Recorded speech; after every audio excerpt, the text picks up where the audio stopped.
bahayanya orang yang ria,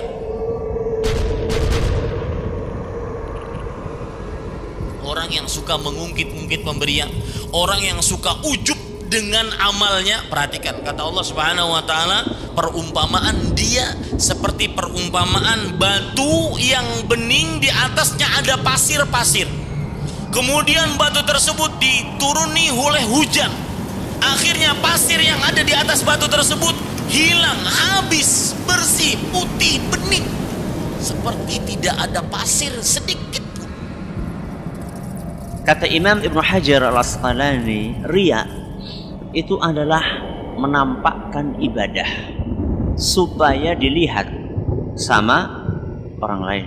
Apa tujuannya? Agar dipuji. Itu definisi dari riya. Coba perhatikan sebuah hadis yang diriwayatkan oleh Imam Ibnu Khuzaimah. Rasulullah SAW pernah keluar menemui para sahabatnya, lalu beliau bersabda, "Wahai manusia, jauhi kalian dari syirik-syirik rahasia." Para sahabat bertanya, "Wahai Rasulullah, apa itu syirik rahasia?" Maka Rasulullah SAW bersabda, seseorang sholat, lalu dia memperbagus sholatnya gara-gara dilihat oleh seseorang.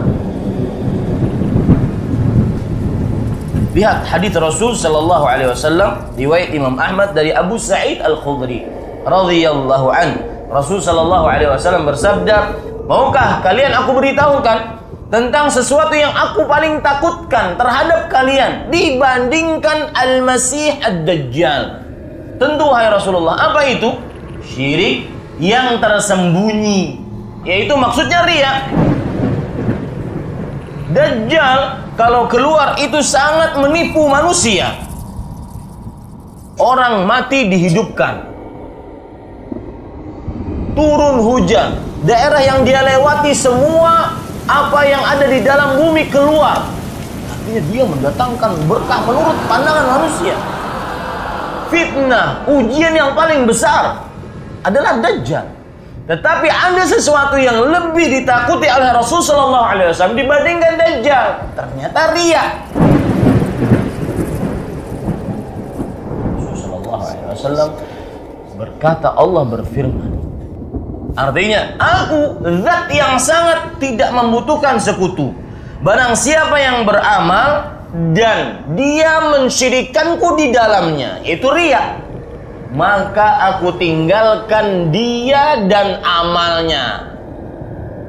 Diakui nggak diakui, kita itu manusia yang suka pujian. Ini yang menyebabkan kadang-kadang seseorang sulit untuk lepas dari riya.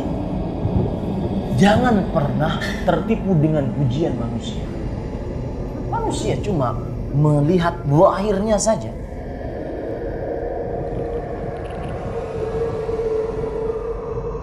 Penyakit riya ini harus diobati karena dia adalah sifat orang munafik al-khullas. Sifat orang munafik yang benar-benar murni kemunafikannya.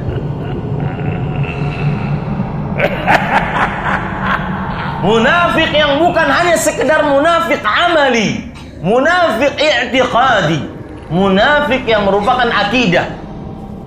Bagaimana yang disebutkan oleh Allah Subhanahu wa taala,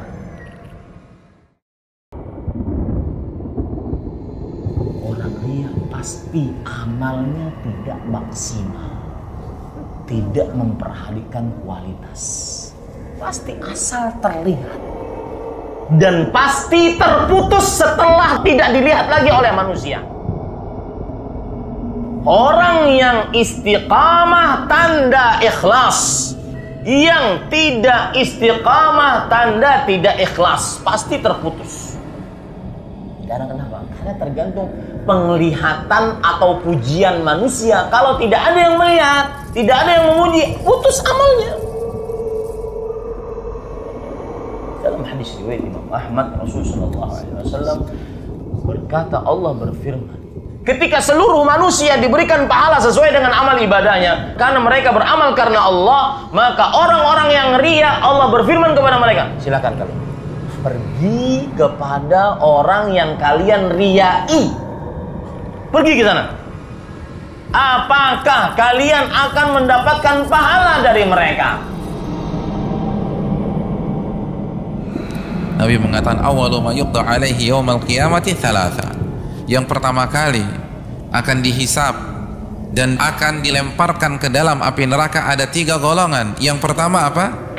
Rajulun ustushhida, orang yang mati di kancah jihad. Lalu orang ini dihadapkan di hadapan Allah. Lalu Allah sebutkan nikmat-nikmatnya yang Allah berikan di dunia. Allah sebutkan nikmat Allah. Lalu apa yang dikatakan? Aku berperang di jalanmu sampai aku mati syahid. Apa kata Allah? Kadzabta, dusta, walakinnaka qatalta yuqal jari. Namun pada hakikatnya engkau berperang agar dikatakan pahlawan, faqad qil, dan gelar itu telah engkau dapatkan. Lalu Allah panggil malaikatnya. Lalu orang ini diseret dengan wajah yang ada di bawah sampai dilemparkan di dalam api neraka. Na'udzubillah min dzalik. Lalu orang yang kedua ini mempelajari ilmu agama, lalu mengajarkannya dan membaca Al-Quranul Karim. Lalu orang ini dihadapkan di hadapan Allah. Lalu Allah jelaskan nikmat-nikmat yang Allah berikan kepada dia. Untuk apa engkau gunakan nikmat tersebut? Dengan bangganya orang ini mengatakan ta'allamtul ilma wa 'allamtuhu wa qara'tu fikal Quran. Aku mempelajari dan mengajarkan ilmu agama, membaca Al-Quran semata-mata untuk mencari ridhamu. Apa kata Allah? Kadzabta, dusta, bohong. Namun sejatinya engkau mempelajari dan mengajarkan ilmu agama agar dikatakan alim, ulama, ustadz, tuan guru. Dan engkau membaca Al-Quran agar dikatakan qari, faqad qil, dan gelar itu telah engkau dapatkan di dunia. Allah kembali memanggil malaikatnya untuk menyeret orang ini sampai dia hempaskan dan dilemparkan ke dalam api neraka. Dan yang ketiga adalah seseorang yang diberikan harta oleh Allah.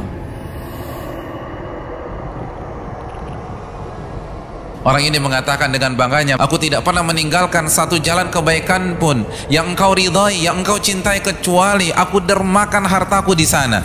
Tidak ada satupun fakir miskin yang mengetuk pintu rumahnya kecuali ia berikan infak dan sedekah.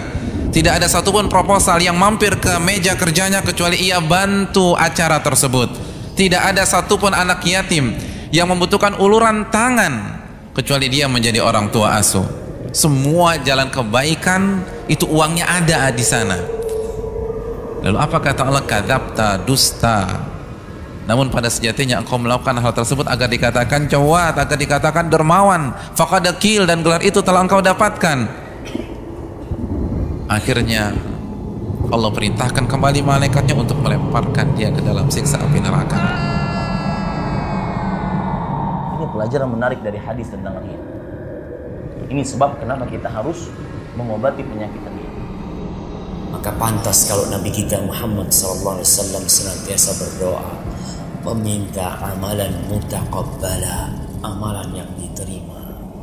Kira-kira nih amalan kita diterima enggak?